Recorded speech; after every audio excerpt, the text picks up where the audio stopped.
انصاف کے دن سخت عذاب ہوگا اس کے لیے، اور اس دن اس کے لیے یہ چانس نہیں رہے گا کہ وہ بچ جائے، جھوٹ بول دے، جھوٹ بول کر کے نکل جائے، یہ اس کے لیے ممکن نہیں رہے گا۔ آدمی وہاں پر بھی کوشش کرے گا، یعنی اللہ کے یہاں بھی کھڑا ہو کر کے جھوٹ بولنے کی کوشش کرے گا، جب اس سے کہا جائے گا، جب اللہ کی طرف سے یہ سوال ہوگا کہ فلاں پر تم نے الزام کیوں لگایا، فلاں کی پاک دامنی پر تم نے شبہ کیوں کیا، فلاں کی عزت تم نے تار تار کیوں کی، تو وہاں پر بھی وہ جھوٹ بولنے کی کوشش کرے گا کہ نہیں، میں نے ایسا نہیں کیا ہے۔ فرشتوں کا لکھا ہوا دکھایا جائے گا کہ یہ فرشتوں نے لکھا ہے، تو کہہ دے گا کہ ان کو کوئی غلط فہمی ہو گئی تھی، فرشتوں کو لکھنے میں کوئی غلط فہمی ہو گئی تھی، میں نے ایسا نہیں کیا ہے۔ تو اس کے بعد آخری حربہ اس کے لیے استعمال کیا جائے گا، اور آخری حربہ یہ ہوگا کہ اس کے منہ کو بند کر دیا جائے گا۔ منہ کو بند کرنے کا مطلب یہ ہے کہ بولنے کا اختیار اس سے چھین لیا جائے گا، بولنے کا اختیار اس کا ختم ہو جائے گا، اور پھر اس کے بعد اس کے جسم کے اعضا گواہی دیں گے۔ زبان سے اگر اس نے الزام لگایا ہے کسی کے اوپر، تو اس کی زبان بول کر کے گواہی دے گی کہ ہاں اس نے الزام لگایا ہے۔ ہاتھ سے اگر کسی کی عزت تار تار کی ہے، تو ہاتھ اس کا گواہی دے گا کہ ہاں اس نے فلاں کی عزت تار تار کی ہے۔ کسی کی عزت ختم کرنے کے لیے اگر وہ پاؤں سے چل کر کے گیا ہے، تو اس کا پاؤں گواہی دے گا کہ ہاں یہ جو ہے اس کام میں یہ مبتلا تھا۔ جو بھی کام کیا ہوگا، جس عضو سے جو کام کیا ہوگا، وہی عضو جسم کا وہی حصہ اس کی گواہی، اس کے خلاف گواہی دے۔ تو ظاہر ہے کہ جب جسم کا اپنا ہی جسم خلاف گواہی دے دے، تو پھر کیا سوال ہے؟ پھر تو بات ہی ثابت ہو گئی، پھر نہ کسی دلیل کی ضرورت ہے، نہ کسی حجت کی ضرورت ہے۔ تو انسان پہلے جھوٹ بولنے کی کوشش کرے گا، لیکن جھوٹ بول کر کے نکل نہیں پائے گا، اس لیے کہ اس کے اعضا خود اس کے خلاف گواہی دیں گے۔ سورہ یاسین کے اندر اللہ تعالیٰ نے فرمایا کہ الیوم نختم علی افواہہم وتکلمنا ایدیہم وتشہد ارجلہم بما کانوا یکسبون، کہ آج ہم نے ان کے منہ پر مہر لگا دی ہے، یعنی قیامت کے دن جو مجرمین ہوں گے ان کے منہ پر مہر لگا دی جائے گی۔ وتکلمنا ایدیہم، اور ان کے ہاتھ ہم سے بات کریں گے، یعنی ہاتھ کے ذریعے جو گناہ انہوں نے کیا ہوگا، ہاتھ گواہی دیں گے۔ وتشہد ارجلہم، ان کے پاؤں گواہی دیں گے، پاؤں کے ذریعے جو گناہ کیا ہوگا، پاؤں گواہی دیں گے جو وہ کرتے تھے۔ 24ویں پارے میں اسی کی مزید وضاحت ہے کہ یہ مجرمین جو ہے، جب اپنے ہاتھ پاؤں کو گواہی دیتا ہوا دیکھیں گے، جب دیکھیں گے کہ ارے یہ تو ہمارے خلاف ہمارا ہاتھ ہی بول رہا ہے، ہمارے خلاف ہمارا پاؤں بول رہا ہے، جب وہ یہ گواہی دیتا ہوا دیکھیں گے اپنے ہاتھ اور پاؤں کو، تو کہیں گے کہ قالوا لجلودہم لما شہدتم علینا، کہ یہ مجرمین اپنی کھالوں سے کہیں گے، کھال یعنی چمڑا، جسم کا جو چمڑا ہے اس سے کہیں گے لما شہدتم علینا، تم کیوں ہمارے خلاف گواہی دے رہے ہو، تم تو ہمارے ہی حصہ ہو، ہمارے خلاف گواہی کیوں دے رہے ہو؟ تو ان کے جسم کے کھال، یعنی پاؤں کی کھال ہے، چہرے کی کھال ہے، ہاتھ کی کھال ہے، یہ کہیں گے کہ قالوا انطقنا اللہ الذی انطق کل شیء، کہ وہ کہیں گے کہ اللہ نے ہم کو بلوایا ہے، جس نے جو ہر چیز کو بلواتا ہے، یعنی یہ کہیں گے کہ تم ہمارے خلاف کیسے گواہی دے رہے ہو، تمہارے اندر تو بولنے کی صلاحیت نہیں تھی۔ ہاتھ سے کہے گا تمہارے اندر تو بولنے کی صلاحیت نہیں تھی، پاؤں سے کہے گا تمہارے اندر تو بولنے کی صلاحیت نہیں تھی، تم کیسے بول رہے ہو ہمارے خلاف؟ تو وہی ہاتھ اور پاؤں اس سے کہیں گے کہ ہمارے اندر صلاحیت نہیں تھی، لیکن جس کے اندر جو صلاحیت پیدا کرنے والا ہے، اس نے ہمارے اندر صلاحیت پیدا کر، اللہ نے ہمارے اندر بولنے کی صلاحیت پیدا کر دی، اس لیے ہم بولنا ہوا خلقکم اول مرہ، کہ اسی نے تم لوگوں کو پیدا کیا ہے پہلی مرتبہ، یعنی اللہ نے پیدا کیا، وإلیہ ترجعون، اور اسی کی طرف لوٹ کر کے جانا ہے۔ تو یہ خود آدمی کے اعضا، آدمی کے جسم کے جس حصے سے اس نے جو گناہ کیا ہوگا، اسی گناہ کے بارے میں گواہی ہوگی۔ آگے فرمایا کہ وما کنتم تستترون ان یشهد علیکم سمعکم ولا ابصارکم ولا جلودکم، کہ تم لوگ چھپا نہیں سکتے، یہ تمہاری طاقت میں نہیں ہے کہ تم لوگ چھپا لو، ان یشهد علیکم، کی گواہی دے تمہارے خلاف تمہارے کان، تمہاری آنکھیں اور تمہاری کھال، یعنی اگر تم چاہو کہ تم چپ کرا دو، اپنے ہاتھ کو چپ کرا دو، اپنے پاؤں کو چپ کرا دو، اپنے جسم کی کھال کو چپ کرا دو، اگر تم چاہو کہ چپ کرا دو، تو یہ تمہارے بس میں نہیں ہے، اس لیے کہ ان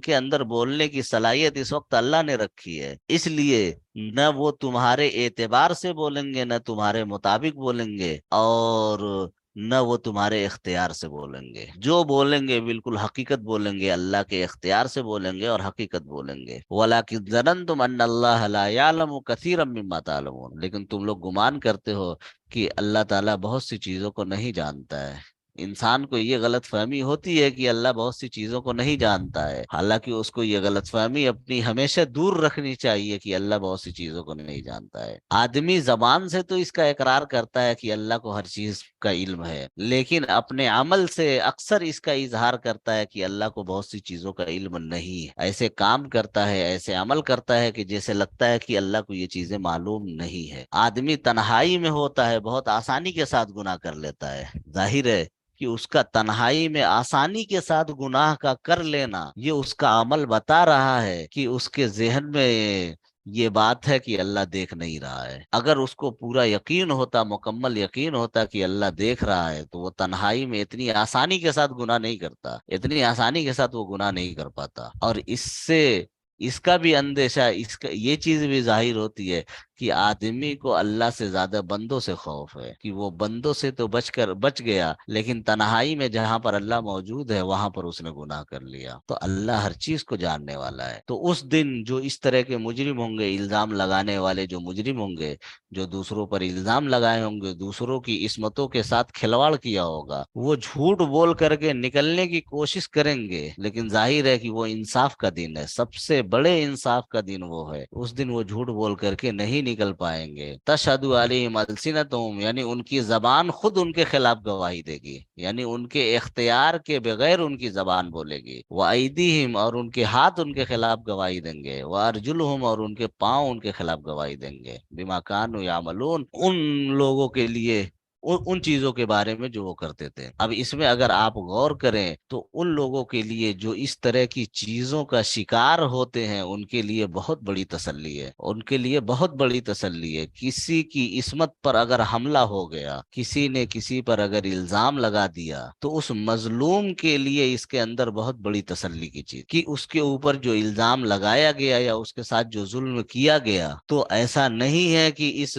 ظلم کا بدلہ اس کو نہ دیا جائے گا، اس کی مظلومیت رنگ نہیں لائے گی، ایسا نہیں ہوگا۔ اس کی مظلومیت کبھی نہ کبھی کسی نہ کسی موقع پر رنگ لائے گی، اور آخرت میں تو یقیناً اس کے ساتھ جو ظلم ہوا ہے اس کا بدلہ دیا جائے گا۔ آدمی اگر مکرنا چاہے گا تو بھی نہیں مکر سکتا، آدمی اگر مکرنا چاہے گا تو خود اس کے اپنے اعضا اس کے خلاف گواہی دے دیں گے۔ تو مظلوموں کے لیے، وہ لوگ جو ستائے گئے ہیں، وہ لوگ جن کو چوٹ پہنچائی گئی ہے، جن کو تکلیفیں پہنچائی گئی ہیں، ان کے لیے اس کے اندر تسلی کا بہت بڑا سامان۔ اللہ تعالیٰ نے ان کو یوں ہی نہیں چھوڑ دیا کہ وہ ضائع ہو جائے، یوں ہی نہیں چھوڑ دیا کہ ان کی وہ تکلیف جھیل لیں اور پھر ان کو بدلہ نہ ملے۔ اگر آج انہوں نے تکلیف جھیلی ہے تو کل کو وہ خوشی بھی محسوس کریں گے جب ان کو تکلیف پہنچے گی جنہوں نے ان کو تکلیف پہنچائی۔ ظاہر ہے کہ یہ اللہ ہے، اللہ کا انصاف جو ہے وہ ہو کر رہے گا۔ اگر آدمی نہیں ہے تو اس کو زندہ کر کے انصاف کیا جائے گا، لیکن اللہ کا انصاف ہر حال میں ہو کر کے رہے گا۔ یہ بہت بڑی تسلی کی بات ہے، اور یہ ہر معاملے میں ہوگا، انصاف ہر معاملے میں ہوگا، ظلم کا حساب ہر معاملے میں ہوگا، چاہے وہ عصمت کے معاملے میں ہو، چاہے وہ کوئی اور معاملہ ہو، ظلم کا حساب ہر حال میں ہوگا۔ اور اسی طریقے سے ہوگا، یعنی اس کا پیٹرن بھی اللہ نے بتا دیا کہ اس طرح سے ہوگا کہ وہ گواہوں کو مٹانے کی کوشش کرے گا، جھوٹ بول کر کے نکلنے کی کوشش کرے گا، لیکن اللہ تعالیٰ ایسے گواہ لا کر کے کھڑا کر دیں گے کہ پھر اس کے لیے انکار کرنا ممکن ہی نہیں رہے گا۔ ظاہر ہے کہ انصاف کا یہ اتنا مضبوط پیٹرن ہے کہ اس کے خلاف نہیں جایا جا سکتا، کوئی شخص اس کے خلاف نہیں جا سکتا۔ یومئذ یوفیہم اللہ دینہم الحق ویعلمون ان اللہ هو الحق المبین، کہ جس دن اللہ تعالیٰ ان کو پورا پورا بدلہ دے گا، سب کو پورا پورا بدلہ دیا جائے گا، سب کو مکمل بدلہ دیا جائے گا۔ جس نے جتنا ظلم کیا اس کو اس کا بدلہ ملے گا، اور جس نے جتنا ظلم سہا اس کو اس کا بدلہ دیا جائے گا۔ کسی کے بدلے میں کوئی کمی نہیں کی جائے گی، سب کو مکمل بالکل ناپ تول کر کے حساب کیا جائے گا، ناپ تول کر کے سب کو بدلہ دیا جائے گا۔ یومئذ یوفیہم اللہ، کہ جس دن اللہ تعالیٰ ان کو بدلہ دے گا، دینہم الحق، ان کے کاموں کا بالکل برابر پورا پورا بدلہ دے گا۔ وَيَعْلَمُونَ أَنَّ اللَّهَ هُوَ الْحَقُّ الْمُبِينُ، اور وہ جانتے ہیں کہ اللہ وہی اچھی طرح سے کھولنے والا ہے، یعنی سارے معاملات کو کھولنے والا، ساری چیزوں کو جاننے والا وہ اللہ ہے۔ یہ بات سب کو معلوم ہے کہ اللہ جو ہے ساری چیزوں کو جاننے والا ہے، ساری چیزوں کو کھولنے والا ہے۔ اللہ کی نگاہ سے کوئی چیز پوشیدہ نہیں ہے، اللہ کی نگاہ سے کوئی چیز چھپی ہوئی نہیں ہے، کوئی چیز بچی ہوئی نہیں۔ لہذا جب اس کے علم میں ساری چیزیں ہیں تو پھر اس کے لیے انصاف کرنا کچھ بھی مشکل نہیں ہے، اس کے لیے انصاف کرنا کچھ بھی مشکل نہیں ہے۔ جس نے جیسا کیا ہوگا اس کو ویسا بدلہ دیا جائے گا۔ کسی نے کسی کی عزت اچھالی ہوگی تو پھر اس کا ہر جانا اور اس کا تاوان اس کو دلایا جائے گا قیامت کے، جس شکل میں بھی ہو، جیسے بھی ہو، جس شکل میں بھی ہو، لیکن وہ دلایا جائے گا۔ کسی نے کسی کے اوپر ظلم کیا ہوگا تو اس ظلم کا بدلہ دلایا جائے گا۔ اس دن کے بدلے کا تو معاملہ یہ ہوگا کہ اگر کسی جانور نے کسی جانور کے اوپر ظلم کیا ہوگا تو بھی بدلہ دلوایا جائے گا۔ اس دنیا میں جتنے بھی ظلم ہو رہے ہیں ہر ظلم کا انصاف ہوگا۔ کوئی بھی ظلم ایسا نہیں ہوگا جو خالی چلا جائے اور اس کا انصاف نہ ہو۔ چھوٹا ظلم ہو چاہے بڑا ظلم، گالی دینے کا ظلم ہو یا جان سے مار ڈالنے کا ظلم ہو، چھوٹا ظلم ہو چاہے بڑا ظلم ہو، پریشان کرنے کا ظلم ہو یا گھر ڈھا دینے کا ظلم، آبادیاں اجاڑنے کا ظلم ہو یا سوئی چبھونے کا ظلم ہو، چھوٹا ظلم ہو بڑا ظلم ہو، ہر ظلم کا بدلہ ہوگا، ہر ظلم کا انصاف کیا جائے گا۔ آج آدمی جو چاہے کر لے، طاقت ہے، قوت کا نشہ ہے، جو چاہے آدمی کر لے، لیکن ظاہر ہے کہ جو بڑا انصاف کا دن ہوگا اس بڑے انصاف کے دن اللہ کے ہاتھ سے کوئی بچ کر کے نکل نہیں پائے گا۔ اس بڑے انصاف کے دن اللہ کے ہاتھ، اللہ کی گرفت سے کوئی شخص بچ کر کے نکل نہیں پائے گا، اور وہ وقت افسوس کا وقت بھی نہیں رہے گا کہ آدمی افسوس کر لے یا آدمی حسرت کر لے۔ جو وقت ہوگا سب گزر چکا رہے گا۔ اس لیے کہا جاتا ہے کہ دنیا کے اندر آدمی کو ہمیشہ سلجھا ہوا رہنا چاہیے، یعنی ایسے طریقے پر دنیا کے اندر آدمی کو رہنا چاہیے۔ اگر طاقت ہے تو بھی ایسے طریقے پر رہے کہ اگر کل کو طاقت نہ رہے، ختم ہو جائے کسی وجہ سے طاقت، تو کسی بھی طرح کی پریشانی نہ ہو۔ ایسے طریقے پر آدمی کو دنیا کے اندر رہنا چاہیے۔ یہ نہیں کہ طاقت ہے یا پیسے ہیں تو آدمی ظلم و ستم پر اتر جائے، اور کل کو جب طاقت اور پیسہ ختم ہو جائے تو پھر وہ کہیں منہ دکھانے لائق کا نہ رہے، یا کوئی ایسا نہ ہو جو اس کا ہمدرد ہو یا اس کا غمخوار ہو، کوئی ایسا نہ ملے۔ ظاہر ہے کہ یہ انسان کے لیے بیوقوفی کی بات ہے۔ طاقت اور پیسہ ہمیشہ رہنے والی چیز نہیں ہے، یہ ہمیشہ انسان کے پاس رہنے والی چیز نہیں ہے، یہ تو ہاتھ بدلتی رہتی ہے۔ طاقت ہے، ڈنڈا ہے، وہ ہاتھ بدلتا رہتا ہے، پیسہ ہے وہ ہاتھ بدلتا رہتا ہے، یہ تو فطرت کا حصہ ہے، آج ہے کل نہیں ہے۔ لیکن اصل یہ ہے کہ انسان کا اخلاق ہر حال میں اچھا ہونا چاہیے، ہر حالت میں انسان کا اخلاق اچھا ہونا چاہیے۔ یہ نہیں ہے کہ پیسے ہیں یا طاقت ہے تو دوسرا اخلاق ہو، اور جب پیسے اور طاقت ختم ہو گئے تو پھر کوئی ساتھ دینے والا نہ ہو، دوسرا اخلاق۔ اس طرح کی چیزوں کا تجربہ ہماری زندگی میں اگر ہم دیکھیں تو اس طرح کی چیزوں کا تجربہ جو سرکاری آفیسر وغیرہ ہوتے ہیں ان کی زندگیوں میں ہوتا ہے، کہ جب پاور ہوتا ہے تو وہ کسی سے بولتے نہیں یا سیدھے منہ کسی سے بات نہیں کرتے، اس لیے کہ پاور ہے ان کے پاس، لوگوں کی ضرورت ان سے ہے تو لوگ آتے ہیں، لائن لگاتے ہیں، اور جب پاور ان کے پاس سے ختم ہوتا ہے تو پھر ان سے کوئی نہیں بولتا، کوئی سیدھے منہ ان سے بات نہیں کرتا۔ ظاہر ہے کہ زندگی ہے یہ گھومتی رہتی ہے، کبھی کبھی آپ اوپر تو کبھی دوسرا اوپر، یہ ہمیشہ گھومتی رہتی ہے۔ اس لیے زندگی میں ہمیشہ ایسے اخلاق رکھنے چاہیے آدمی کو، ایسے اخلاق رکھنے چاہیے یا ایسا معاملہ رکھنا چاہیے کہ بعد میں کسی بھی طرح کی پریشانی نہ ہو، بعد کی زندگی میں کسی بھی طرح کی دقت نہ ہو۔ یہ نہیں کہ طاقت کا پاؤ کا اخلاق الگ ہو اور جب طاقت نہ ہو تو اخلاق الگ ہو، جب طاقت ہے تو کسی سے بولا نہیں، اور جب طاقت نہیں ہے تو لوگوں کے پیچھے پڑے ہوئے ہیں، بات کرنے کے لیے کوئی بات کرنے کو تیار نہیں ہے، تو شکایتیں کر رہے ہیں کہ مجھ سے کوئی بول نہیں رہا ہے، پھر اپنے بیٹھ کر کے اپنے ماضی کو یاد کر رہے ہیں کہ ارے وہ تو میرے یہاں لائن لگایا کرتا تھا، اب سیدھے منہ بات نہیں کرتا ہے۔ تو جب وہ لائن لگایا کرتا تھا تب آپ سیدھے منہ بات نہیں کر رہے تھے، اب ظاہر ہے کہ اب اس کو ضرورت نہیں ہے تو وہ سیدھے منہ بات نہیں کر رہا ہے، تو شکایت کی کیا بات؟ تو دنیا ہمیشہ الٹتی پلٹتی رہتی ہے، یہ گھومتی رہتی ہے، تو آدمی کو ہمیشہ اپنا اخلاق جو ہے ایک جیسا رکھنا چاہیے، اور ایسا اخلاق رکھنا چاہیے کہ جو ہر حال میں اس کے کام آئے، جو ہر وقت اس کا ساتھ دے، ایسا اخلاق رکھنا چاہیے۔ اور وہ اخلاق کیسا اخلاق ہے؟ وہ اخلاق جو ہے وہ رسول اللہ صلی اللہ علیہ وسلم کا اخلاق، کہ رسول اللہ صلی اللہ علیہ وسلم کا اخلاق شروع سے لے کر کے آخر تک ہمیشہ ایک رہا۔ آپ کی زندگی جو ہے وہ دو حصوں میں ہے، ایک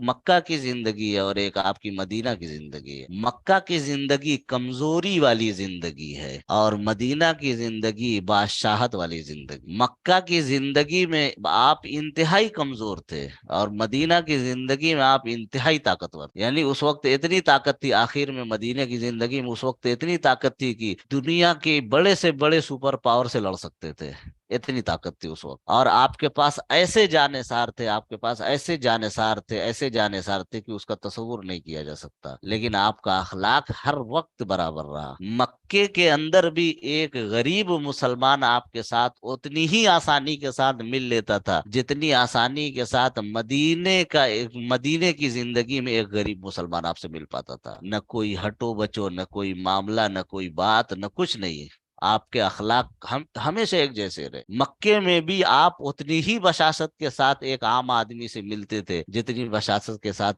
طاقت ملنے کے بعد مدینے میں آپ ملا کر۔ طاقت ملی تو اخلاق پر کوئی فرق نہیں پڑا، طاقت نہیں تھی تو بھی اخلاق بلند تھے، طاقت ملی تو بھی اخلاق بلند ہے۔ ظاہر ہے کہ ہم ان کے امتی ہیں تو ہماری بھی یہ ذمہ داری ہے، یہ نہیں کہ طاقت اور پیسے ہیں تو اخلاق بدل جائے، معاملہ بدل جائے، ایسا نہیں ہونا چاہیے۔ ورنہ پھر وہی ہے کہ اللہ کی چکی، آسمان جو ہے، آسمان کی چکی گھومتی رہتی ہے اور بہت باریک پیستی ہے، اور جب پیستی ہے تو پھر ایسا باریک پیستی ہے کہ آدمی کو کہیں پر کوئی پناہ نہیں ملتی، اور پھر بدلہ تو ہر ایک کو ملنا ہی ہے۔ یومئذ یوفیہم اللہ دینہم الحق، کہ ہر ایک کو بدلہ ملنا ہے۔ اس لیے ہمیشہ یاد رکھے کہ اپنی ذات سے کوئی ظلم نہ ہونے پائے، اپنی ذات سے کوئی ظلم نہ ہونے پائے کسی پر، کسی بھی اعتبار سے، نہ اپنی زبان سے ظلم ہو۔ زبان سے ظلم ہونے کا مطلب یہ ہے کہ اگر کسی کو ڈانٹنا ہے تو اتنا ہی ڈانٹے جتنا ضروری ہے، یہ نہیں ہے کہ ڈانٹنا شروع کیا تو بس صبح سے شام تک ڈانٹتے ہی رہ گئے،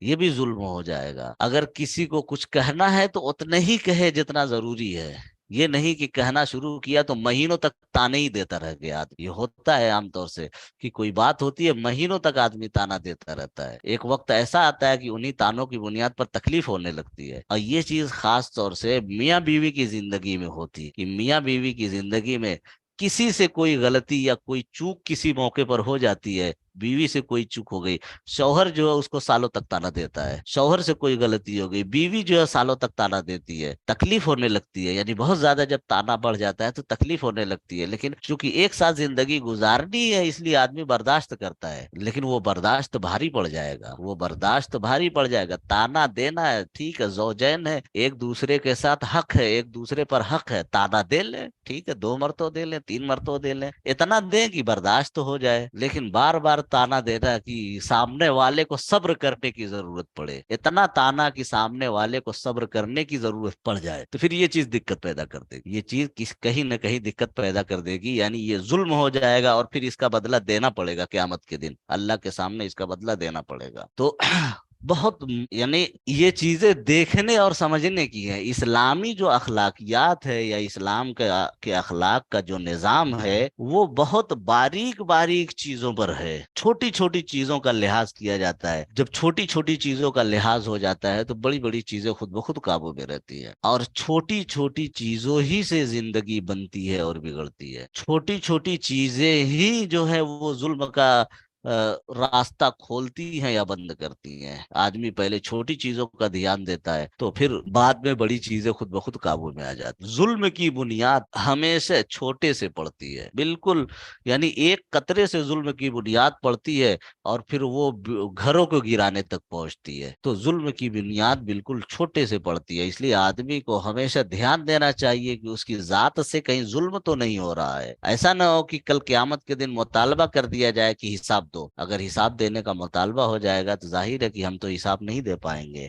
بہت مشکل کھڑی ہو جائے گی۔ اسی لیے کہتے ہیں کہ آدمی کو ہر چیز آخرت کے اعتبار سے دیکھنی چاہیے، کوئی بھی کام کر رہا ہے تو یہ دیکھنا چاہیے کہ آخرت میں ہم اس کا حساب دے لیں گے یا نہیں دے لیں گے، ہم مطمئن ہیں، ہمارا ضمیر مطمئن ہے کہ ہم آخرت میں اللہ کے سامنے جواب دے لیں گے۔ اگر ہم مطمئن ہیں، ہمارا ضمیر مطمئن ہے تو ٹھیک ہے کر لیں، اور اگر شبہ ہے کہ نہیں دے پائیں گے تو پھر سوچ لیں کہ اگر اس کے بعد بھی کر رہے ہیں تو ظاہر ہے کہ اللہ کو منہ دکھانا ہے، کیا منہ دکھائے؟ تو آخرت رخی زندگی اگر آدمی کی ہو جائے کہ وہ ہر چیز آخرت کے لحاظ سے دیکھے، دنیا کا بڑے سے بڑا کام کرے، بڑے سے بڑا کام کرے دنیا کا، لیکن آخرت کے لحاظ سے کرے کہ اللہ کے سامنے اگر جواب دینا ہوگا تو دے لیں گے یا نہیں، اس کام کی وجہ سے کسی پر ظلم تو نہیں ہو رہا ہے، کہیں ایسا نہ ہو کہ ہم سے حساب لیا جانے لگے، ظلم کا بدلہ دلایا جانے، تو مشکل کھڑی ہو جائے گی۔ تو یہ تو ان لوگوں کی تسلی کا سامان ہو گیا جن کے ساتھ ظلم کیا گیا، ان کے لیے اللہ نے تسلی دے دی۔ اللہ نے آگے اوپر فرمایا تھا کہ یرمون المحصنات، کی جو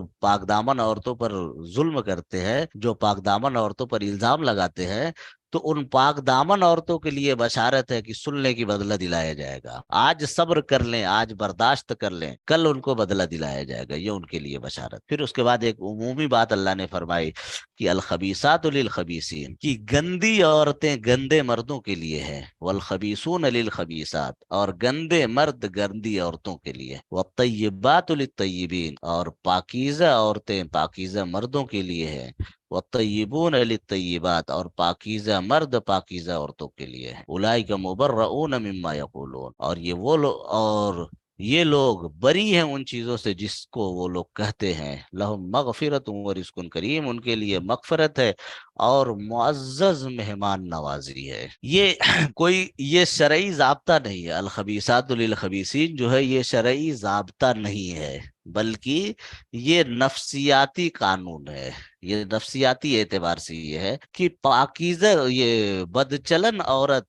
ہمیشہ بد کردار مرد کی طرف متوجہ ہو، اور بد کردار مرد ہمیشہ بد چلن عورت کی طرف متوجہ ہوگا، اور با کردار عورت ہمیشہ با کردار مرد کی طرف متوجہ ہوگا، اور پاکیزہ مرد ہمیشہ پاکیزہ عورت کی طرف متوجہ ہوگا۔ ظاہر ہے کہ یہ تو دنیا کا اصول ہے، ہم ہمیشہ دیکھتے آئے ہیں، ہم ہمیشہ یہ چیزیں سنتے ہیں، دیکھتے ہیں کہ جس کو جس چیز سے دلچسپی ہوتی ہے وہ اس کے لیے اس کا راستہ بنتا چلا جاتا ہے خود بخود۔ آدمی کو جس فیلڈ میں بھی دلچسپی ہو، جس میدان میں بھی دلچسپی ہو، بالکل غیر محسوس طریقے سے راستے بنتے چلے جائیں گے، یعنی اس میدان کے آدمیوں سے ملاقات ہونی شروع ہو جائے گی، اس میدان کے لوگوں سے بات کرنے کا موقع ملنے لگے گا، غیر محسوس طریقے سے اس میدان کے راستے کھلتے چلے جائیں گے۔ تو ظاہر ہے کہ جو لوگ بد کردار ہے، جو زناکار ہیں، چاہے وہ مرد ہوں چاہے عورت ہوں، ان کو زنا اور بد کرداری سے دلچسپی ہے، لہذا ان کا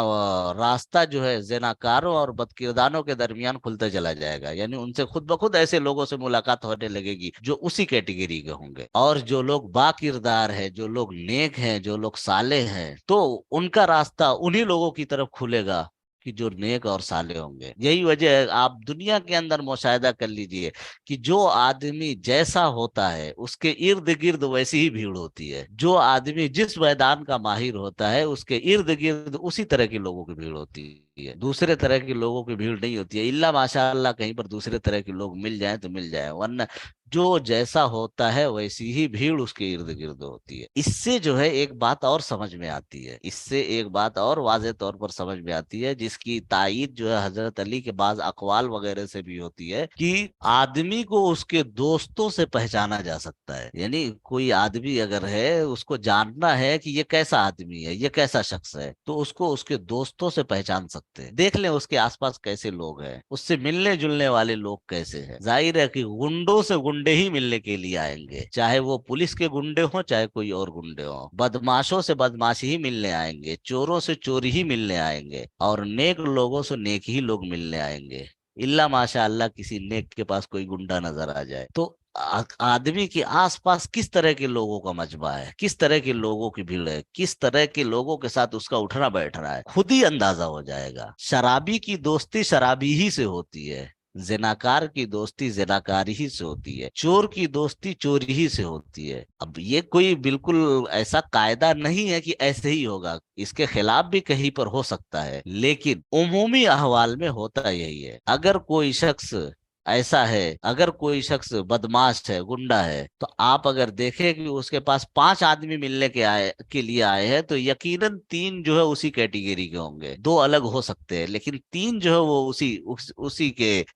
چٹے بٹے ہوں گے۔ تو یہ اللہ نے جو ایک نفسیاتی بات بتا دی، یہ صرف اشارہ کر دیا ہے اللہ نے، آدمی اب سمجھے اس کو، الخبیثات للخبیثین کہہ کر کے اللہ نے ایک اشارہ دے دیا ہے ہم کو۔ اب آدمی اس کو سمجھے اور اس کو فٹ کرتا چلا جائے، اس کو فٹ کرتا چلا جائے کہ کس کے لیے کون ہے، کس کے لیے کون ہے۔ ظاہر ہے چور کے لیے چور ہے، ڈاکو کے لیے ڈاکو ہے، یعنی چور کا ساتھ چور دے گا، ڈاکو کا ساتھ ڈاکو دے گا، شرابی کا ساتھ شرابی دے گا، زانی کا ساتھ زانی دے گا۔ یہ اس طریقے سے آپ دیکھتے چلے جائیے۔ اور جو پاک لوگ ہیں وہ ہمیشہ پاکیزہ لوگوں کی طرف متوجہ ہوں، جو نیک لوگ ہیں وہ ہمیشہ نیک لوگوں کی طرف متوجہ ہوں گے۔ تو جو صاحب کردار ہیں مردوں میں، ان کی تلاش ہمیشہ صاحب کردار عورت کی طرف ہوگی، اور جو صاحب کردار ہیں عورتوں میں، ان کی تلاش ہمیشہ صاحب کردار مرد کی طرف ہو، کہ وہ انہی کے ساتھ رہنا پسند کریں گی، یا ان آپس میں ایک دوسرے کے ساتھ رہنا ہے، یعنی دوستی کرنی ہے 2 مردوں کو، تو صاحب کردار ہی سے دوستی کرے گا۔ اگر نکاح وغیرہ کا معاملہ ہے تو صاحب کردار ہی کی طرف متوجہ ہوگا۔ اچھا، اس میں ایک چیز اور بھی ہے، اشارے کے طور پر ایک چیز اور بھی سمجھی جا سکتی ہے، کہ یہ سارے معاملات جو ہیں وہ چل رہے ہیں حضرت عائشہ سے متعلق، حضرت عائشہ کے متعلق یہ ساری باتیں چل رہی ہیں،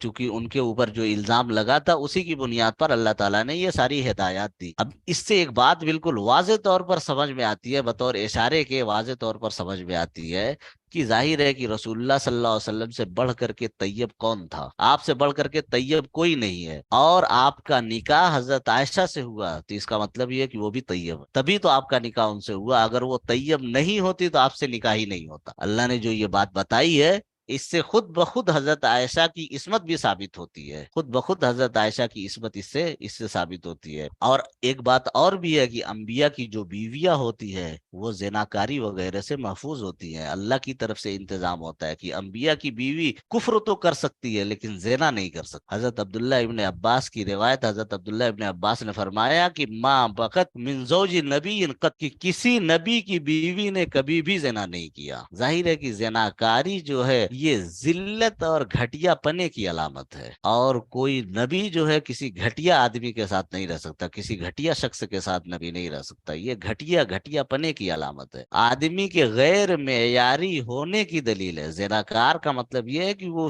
اس کا کوئی معیار نہیں ہے، وہ بالکل ذلت کی پستی تک پڑا ہوا ہے، ذلت کی پستی پہ پڑا ہوا ہے۔ اس لیے ایسے نبی تو ملیں گے آپ کو، قرآن میں ایسے نبی کا تذکرہ ملے گا کہ جن کی بیویاں مسلمان نہیں، لیکن کسی بھی نبی کی بیوی جو ہے وہ بدکار نہیں۔ لوط علیہ السلام کی بیوی مسلمان نہیں تھی، قرآن میں تذکرہ ہے۔ نوح علیہ السلام کی بیوی مسلمان نہیں، لیکن بدکار کوئی بھی نہیں تھا، اس لیے کہ بدکاری جو ہے یہ گھٹیا پنا ہے، اور کفر جو ہے وہ گھٹیا پنا نہیں ہے، کفر جو ہے وہ ایک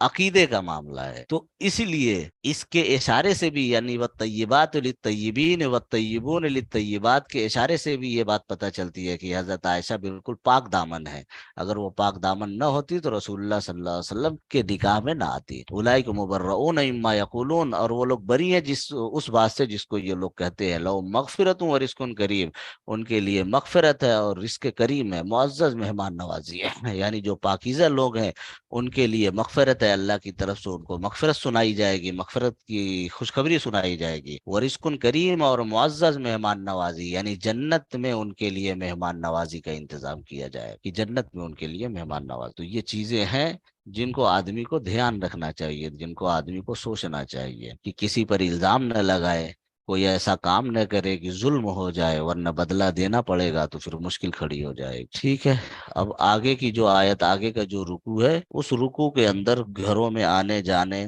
اور استیزان وغیرہ کا مسئلہ ہے، یعنی گھر میں آئے جائے تو اجازت لے کر کے آئے جائے، یہ بھی اسلام کا یا شریعت کا ایک بہت اہم حکم ہے۔ انشاءاللہ کل اس کی تفصیل جو ہے ذکر کی جائے گی۔ ٹھیک ہے، بہت اچھا، دعا کریے رمضان میں میرے لیے بھی، اپنے لیے بھی، اور اس کو دوسروں تک بھی پہنچانے کی کوشش کیجیے۔ اگر آپ کو لگتا ہے کہ درس قرآن مفید ہے تو دوسروں کو بھی جوڑیے اس سے، تاکہ دوسرے بھی فائدہ اٹھائیں۔ السلام علیکم ورحمۃ اللہ وبرکاتہ۔